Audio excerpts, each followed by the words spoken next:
الحمد لله رب العالمين والصلاة والسلام على أشرف الأنبياء والمرسلين وعلى آله وصحبه أجمعين والعصر إن الإنسان لفي خسر إلا الذين آمنوا وعملوا الصالحات وتواصوا بالحق وتواصوا بالصبر صدق الله العظيم مولاي صل وسلم دائما أبدا على حبيبك خير الخلق كلهم محمد سيد القونين وثقلين والفريقين من أرب ومن عجم. Alhamdulillah, all praise be to Allah subhanahu wa ta'ala, the most high, the most merciful, the most kind, the bestower of all goodness and the creator of the heavens and the earth.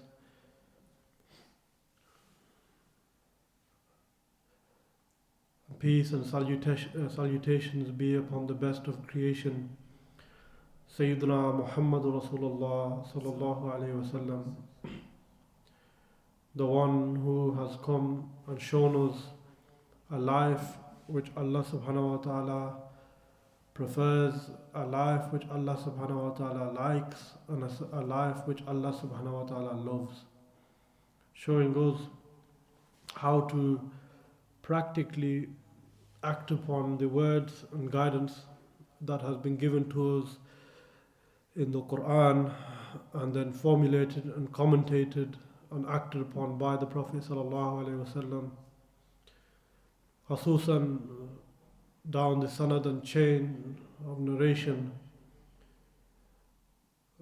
upon salihin, the righteous upon righteous, the pious upon the pious, khususan the mashayikh of Tariqa Muhammadiyah, the ones whom have carried forth this light year, century upon century, year upon year, which brings us to our current master and teacher, Sayyidina Shaykh Ahmad Dabbagh, who has not only sacrificed their own time, energy and effort in showing us how to practically make our own lives a replica of Rasulullah sallallahu alaihi wasallam. And what better way for us is to be grateful for this knowledge, to be grateful for what they have shown us and our understanding. Is that sometimes I also reflect upon this, that I am not a scholar as such, I am not a learned person, or I have not spent years and years and years studying and learning the deen. But the way our teacher has taught us, it has made so much sense that the understanding has come with it. The understanding has come from its practice, not from books and words, but actually seeing, copying and hearing. Or should we say hearing, seeing and copying in the correct order. When a person copies, it's like, for example, you go through life, nobody can give you life experience but yourself. With this regard, in terms of adopting a relationship with Allah subhanahu wa ta'ala and the Prophet sallallahu alaihi wasallam, I have seen a living, breathing role model in our teacher. So when we actually go out and we talk about these things, sometimes really most of the time it is simply a dars. I'm reading back to you, I'm relaying information back to you. How you then reflect upon this information is your own understanding. We will somewhat direct you towards an understanding which would be more correct. However, it is not limited to what I tell you. Maybe there is a better understanding in there. All it is simply my responsibility is to give you a somewhat an understanding of how we can actually take this information on board. I begin with the quote of Imam Qurtubi rahmatullahi alayhi in one of his riwayah, in one of his works. And he mentions a very great piece of advice. And he said that there are three types of land. The first land that exists is that land with nothing upon it. There is no vegetation, no plant, no crop, no tree which grows on this land. Nothing. Barren desert. Nothing grows in here. No life, no nothing. The second piece of land is that land which grows plants, trees, but bears no fruits. It bears nothing. It does not give you energy. It does not give you life. It gives you nothing. It may give you some shade, at the bare minimum. The third piece of land is that land which bears fruits, bears crops, bears trees, bears life. And they said, which land are you? Are you that land which is nothing, has nothing, and is nobody, has no benefit to mankind? Or are you the second land, the land which has something, but it's only for itself? It's only for itself. That I could easily be that person. Maybe I have some knowledge and understanding. Not maybe there is something. For me, it seems like nothing. But whatever is there, I could say, I want to be that person that sits at home. I want to be that person that benefits my own self. Or are you the final piece of land that you benefit not only yourself, but you benefit mankind? Which land are you?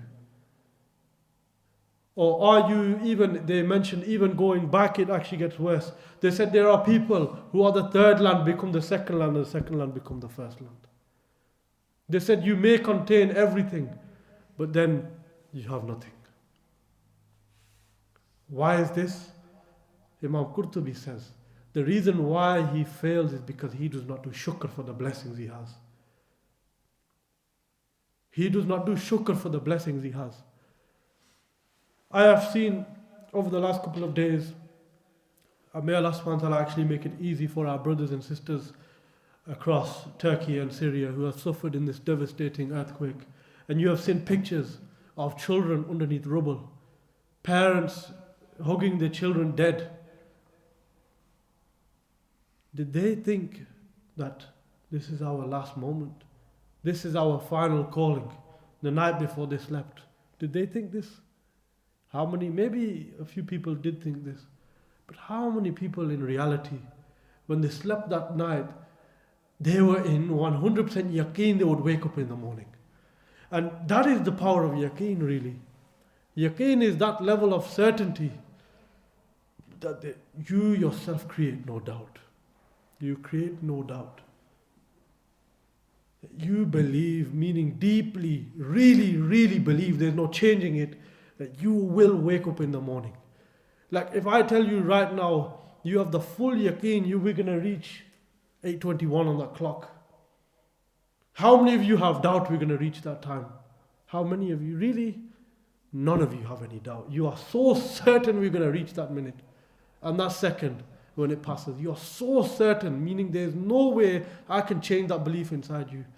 Now there are people, them people did not, some of them maybe had this belief that this would be it. Meaning they had the fear and hope of Allah subhanahu wa ta'ala that this is the end. They lived their life in accordance with the Sharia of Allah subhanahu wa ta'ala, with the Sunnah of the Prophet sallallahu alaihi wasallam, and when the time came, Allah took them blissfully. A time will bear for all of us, for yourself, for myself, where ultimately the clock stops for us. And our transfer from this dunya into the next will take place. Really, we should reflect deeply our state. Sometimes is that all these bayans, I can go on repeat and repeat and repeat and repeat and repeat until every single person actually acts upon it. But so one thing I mentioned in a previous bayan that also has been mentioned by our beloved teacher, but it's also mentioned in this book as well, i.e. the 7 steps of the 7 deceptions of Shaytan. I was actually going to leave this bit out and go on to the aspect of the nafs, which I'll have to cover next week. But I just wanted to very quickly go through these 7 points and how important they are. So in his effort to keep human being from worshipful service and ibadah, the shaitan employs 7 cunning tricks, 7 cunning deceptions that each and every one of us would have faced and experienced. The first one being, he simply tells you, do not practice your deen. Finish, khalas, done. Leave it alone. Leave your religion alone. Don't entertain it, don't listen to it, don't pray, don't fast, don't do nothing. Leave it alone, and when the time comes, practice it then. That's his first step. Meaning, he'll come and tell you, whisper into your heart, stop praying, stop fasting, leave your worship, leave your ibadah. The second one being, Shaitan will command him to procrastinate. If Allah the Exalted protects him again, the human being will refuse to comply with Satan's command. So how we can react to this? When Shaitan brings you into a state of procrastination. Procrastination is laziness, but laziness is one thing, procrastination is another. Procrastination simply is the fact that you can do something but you're not doing it. Meaning, tawfiq hai, you have the ability and the means are there, ability is there, but you're not doing it. For whatever reason, Shaitan has tricked you. So then he says, so what the servant can say is, my appointed term is out of my control. Meaning, death is out of my control. So if I postpone today's work until tomorrow, what shall I do? When should I do tomorrow's work? Each day has its own job.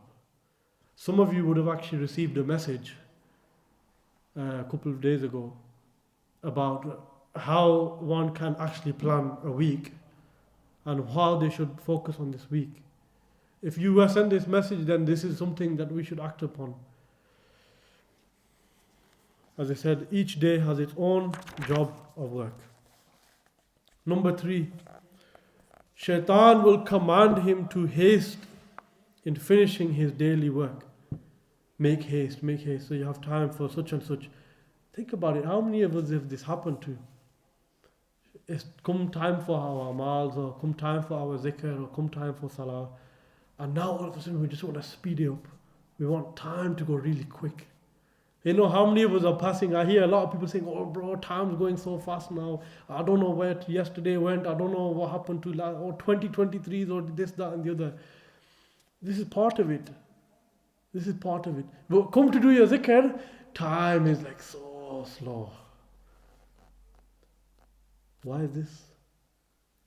1 minute, it's like the weather. We say, oh, when it's raining, when it's hot, oh, it's too hot. When it's snowing, it's too cold. You know, we are this type of people. Beshukri. We are not grateful for what we have. So when Shaitan comes and says, hurry up, this is your time to say. They mentioned it, and I mentioned how a servant should respond is that, meaning internal response. You can't respond to Shaitan like this. A little work brought to completion is better than a lot of work marred by imperfection. Meaning, pure kam karo, do it properly. If you're going to do your amals, do it wholeheartedly. Don't do it half-heartedly. If you're going to come to a majlis wholeheartedly. Don't come, oh, I have to go, otherwise if I don't go, some brother's going to say something to me. The reason why things are said to you is because maybe you're trying to be angled and pushed into this direction of perfecting this state. If we always in this mindset, oh, I'm going to be nagged, I'm going to be told, I'm going to be asked, I'm going to be told off. There's a reason why these thoughts are coming to your mind. Shaitan is trying to disrupt and distract you from your ultimate goal. And this is one of the methodologies Shaitan uses. Imagine now, if, like I've always mentioned, how to understand this topic is quite simple. If two professional football teams, for example, say Manchester United and Arsenal played, imagine somebody told Arteta that these are Manchester United's tactics, this is the team they're going to play, this is the style they're going to play, this is how they're going to approach the game like a week before, and there are no games in between. Imagine how he would approach that manner. He would think, right, these players are going to play, this is how, maybe he could overthink it and still fall trap. But 9 times out of 10 is that if he understands something, he can counterbalance that act. he can then work against it, and 9 times out of 10 it will work in his favor. This is how you can understand this particular subject. Shaytan's tactics are written here. Imagine like this is a tactic book. Shaytan's tactics are here. And we still fall in trap. We still falling prey. Imagine. So all these warning signs, even another example can be given. The beloved teacher mentioned a similar example. Is that imagine it says, oh, there's a bridge ahead on the road, or there's there's certain signs that say like this is the end of the road and it's going to go into water. Imagine this road sign appears and you think, chalo hair over here, maybe it changes. And you carry on driving, next thing you know, you're plunging into water. How is the mindset? You would think this person is a foolish person. You would think maybe he needs his hard drive checking nowadays, as they say. He needs his mind checking. Something's not right upstairs. That you see, all these warning signs are apparent, yeah, he still goes. Then you find out 1-2 days later, the person drove into the water, or he just thought that maybe there was a road there, the sign was wrong. Imagine you would say this person's he's not normal, he's actually gone a bit crazy. Number 4, Shaitan will then command him to complete the work, but only, remember this one, very important. One of the most important ones actually. Shaitan will then command him to complete his work, whatever he's doing. What for? But only to gain the admiration of people. Think about it. On Yawmul Qiyamah, there will be people brought forth to Allah subhanahu wa ta'ala. There will be a Qari who will come forth. Allah will ask him, "Oh my servant, why did you become a Qari?" I'm paraphrasing now. You'll find the hadith in Muslim and Bukhari and other sources. When they mention a Qari will come forward and say, "Oh my servant, why did you become a Qari?" And he will say, "Oh Allah, I wanted to teach, I want to learn and teach the Quran for your pleasure." Allah will say, "No, my servant. You have learned and taught the Quran so people could say you have a beautiful voice. Enter the hellfire." The next person will be brought forth, and these are categories of people. It's not just one person. That person's had his reckoning now. I'm off the mark. No, this is a category of people. This could be millions of people. Next person will be brought forth. He will be an alim, and he will say, "Oh my servant, why did you become an alim?" And he will say, "Ya Allah, I did this for your pleasure, so I could educate the people." Allah will say, "No. You did this so you could be called Allama, Mufti, Sheikh, Peer, Maulana." Enter the hellfire. The third category of people is that charitable person. And he did a lot of charity. And Allah will say to him, "Oh, why is it, my servant, you did a lot of charity?" And he will say, "Oh Allah, I did it so that I could help the poor, I could save the needy, I could do your work." Allah will say, "No. You did this so people could call you generous and people could praise you." Allah will say, "My servant, enter the hellfire." And the list goes on and on and on and on. This is not something that if your intention is corrupted, this is what the Mashaykh are trying to teach us. If your intention is corrupt, your actions will be corrupted, even if they're not caught out in this world. Come Akhirah, come the day of reckoning, when that time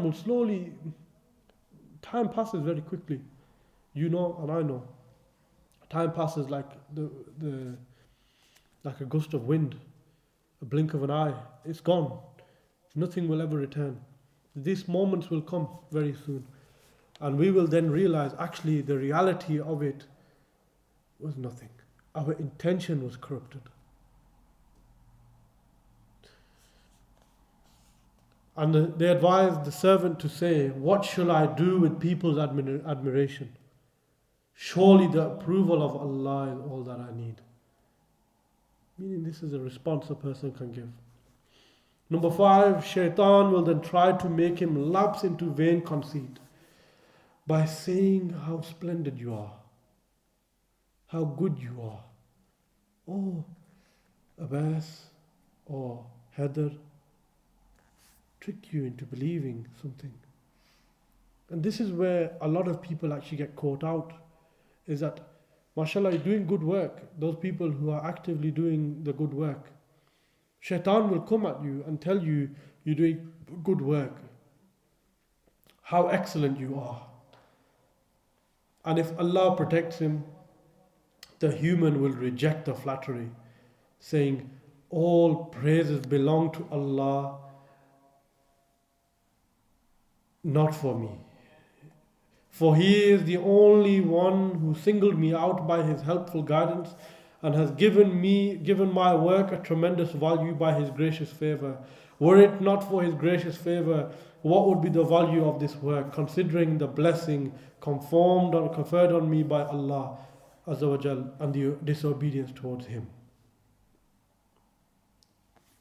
Prefer any blessing. Any time in your mind you hear this waswasa, look how much good work you're doing, it's time to defer it back to Allah subhanahu wa ta'ala. Number 6, Shaitan's sixth attempt will be the most cunning of all, and none but the conscious alert will be able to resist it. He will say you must work hard on your inner being. The greatest trick, one of the greatest tricks that beflicks many of us is that, and none of you consciously, you must work hard for your inner being, for Allah will make that show in your outward appearance. Shaitan meddles with the work of every worker, trying to insert an element of pretentiousness. But if Allah protects him, the human being will reject that interference. Now what we're trying to say is that once, I'll tell you another story narrated by one of the great A'immah, Imam Abu Hanifa rahmatullahi alayhi, and he mentioned that actually Shaitan came to him once and said to him, oh, Imam al-Azam, because obviously people were giving him these titles them days, but he was very much resistant to this. Imam al-Azam, Rasulullah sallallahu alaihi wasallam went into seclusion. Why don't you go into seclusion? Imam Abu Hanifa rahmatullahi alayhi responded to the call of Shaitan and said that my isolation is from you, not from myself. Understand this. My isolation is from you, Shaitan, not from myself.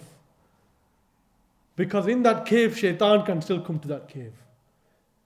Now, even you in your house, Shaitan can still come to your house. Your isolation needs to be from him, my brothers, not from yourself. Do not get this twisted. Unless you have been specifically advised and told that this is the way your tazkiyah will happen, you can't self-diagnose. You have not been given the medication to self-prescribe upon this matter. So they will say, they advise, until now, O Shaitan, you have been approaching me with the obvious intention of corrupting my work. Now you are urging me to do it correctly, though your purpose is still to corrupt it. I am the servant of Allah, for He is my master. If He wishes, He will reveal, and if He wishes, He will conceal. If He wishes, He will make me insignificant. That is up to Him. It is all the same to me, whether He lets people see that inner work of mine or whether He does not reveal it, for nothing is at their disposal.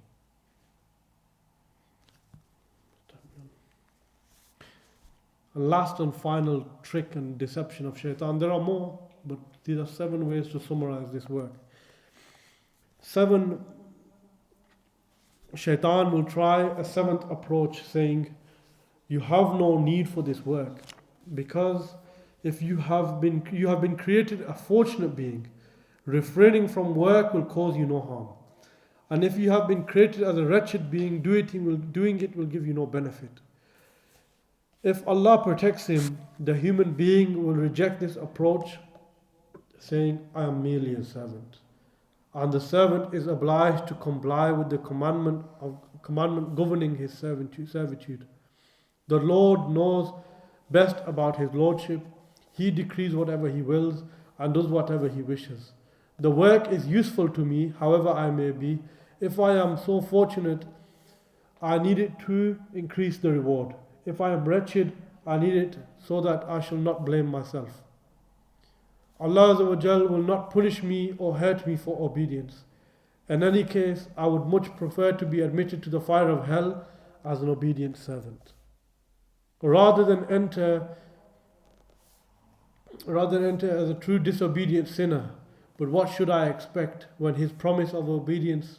If the servant meets Allah in faith and obedience, he will definitely not enter the fire. That servant will enter the garden of paradise not because of his work, and not because his work has entitled him to the garden, but because Allah's true promise, the promise of mercy. Allah is exalted and sanctified is He. So you see, this is something that we need to, I thought I'd read out the last bit, because sometimes we need to understand it in its truest context, what it is actually trying to say. So really, to summarize this speech is that if we know the issues that are rampant and causing us to disappear, causing us to leave the deen, causing us to disappear, causing us to lie, to cheat, to deceive, all we need to do is quite simply reflect upon some of the guidances that are given, and inshallah a person can actually start to safeguard themselves from these issues. Time is not waiting for you. You are not even waiting for time. Eventually, all of this comes to an end. And there is already, Allah subhanahu wa ta'ala has already preordained what will happen in 1,000,000 years from now. So how significant are you? What is your reality? What is your purpose? Is your purpose a life that is meaningless, or it is a life of purposeful existence? The purpose given to you is Allah's pleasure, Allah's rida, Allah's closeness. If whatever other pleasure and any other objective and goal you are aiming for, it needs to be diminished and washed away. Whatever the means are there for you to achieve Allah's glory, achieve the glory that Allah subhanahu wa ta'ala gives, and achieve the mercy that Allah subhanahu wa ta'ala gives, the means are already present. The problem is that we have made the means something else which actually favors us. It is like a person who seeks advice but does not want to listen to the advice that goes against him. If somebody tells you that, okay, you might go with a simple question, should I turn right or turn left? Your heart is telling you to turn right, but the person you sought advice from has told you to turn left. There is more khair and goodness in the left than whatever gardens that you thought were on the right. It is foolish behavior to believe that what you think is better for you without the experience of it. So for example, when I've just given an example of the person who turns left, and the person who, and even though maybe he cannot see, maybe left down the road is far better, far easier, far more reliable for him. Maybe it takes him to Allah's closeness and pleasure. You know what? It happens all the time. Sometimes we might think, especially those of you who drive, and you might think, I have sufficient fuel to reach one destination. But you know, I have to drive in a certain manner. I have to reach the petrol station or reach home. And what happens is maybe your nafs, actually your shaytan whispers into you, okay, just carry on driving home. You drive past 1, 2, 3, 4 petrol stations, all of a sudden you break down. Then you contemplate and think, why did I do that? I should have just put the fuel in. Now the situation has become a lot more harder. Now I need to call the person back up, say, oh, can I still go left again? And sometimes Mashaykh actually show so much shafaqah upon us, they come back and actually still take us to that direction they were taking us. No matter how far west you go, they are still willing to pull you back to your reality. And they will continue doing this until your life actually diminishes into, inshallah, it's worthwhile ending. Otherwise it will be a worthless ending. A person who just is thrown in the soil and is decomposed and rots away into nothing. Each and every one of us, like for example, for me, sometimes I see this bayan, tomorrow I could die. These bayans, maybe 1 or 2, 10, 15, 20 people over the next, whatever, how many years will view this. And maybe there's some goodness in there. And then what happens is automatically the person behind the camera, the person on the side of the cameras, everyone who's involved actually takes a portion of this reward. This reward could be that final, the straw of you entering into Jannah. You don't know you're going to enter into paradise until the reckoning comes. So do as much good deeds as possible. Don't just think, I can't do it. The reason you can't do it is because you're weak. That is the reality, you're weak. You do not have the strength to do it. Even then we can still teach you how to accumulate the strength to do it.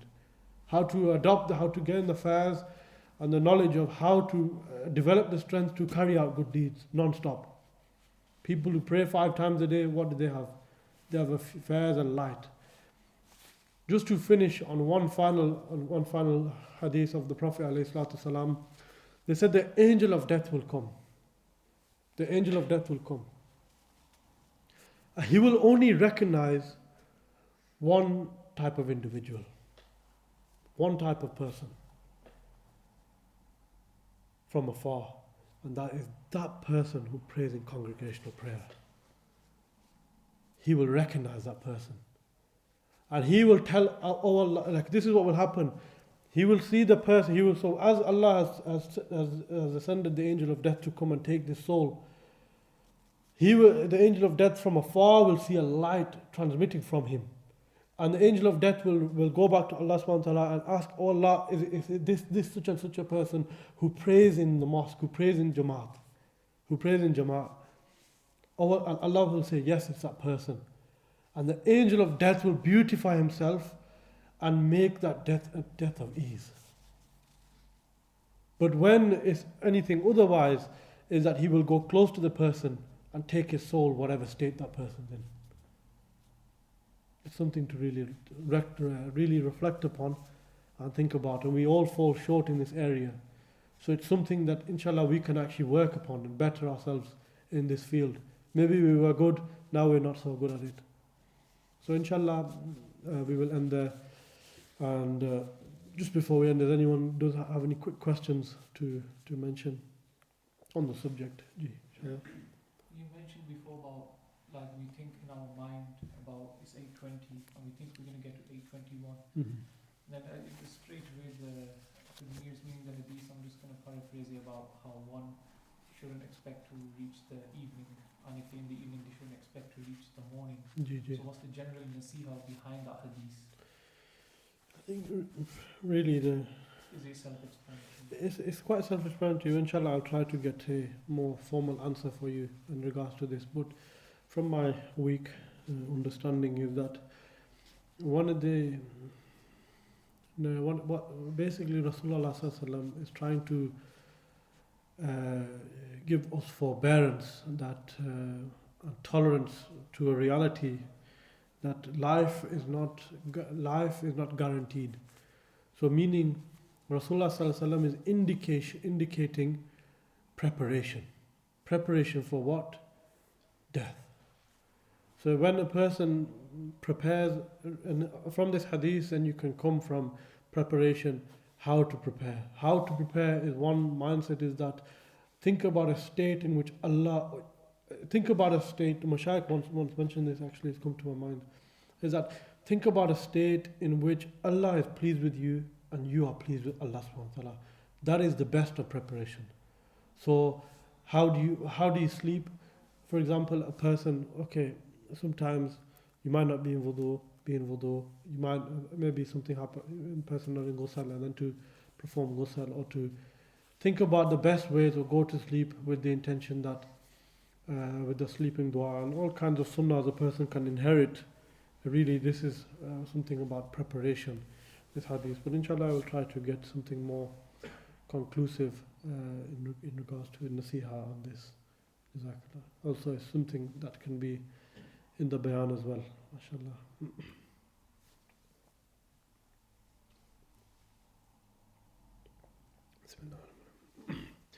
سبحانك اللهم وبحمدك ونشهد أن لا إله إلا أنت ونستغفرك ونتوب إليك.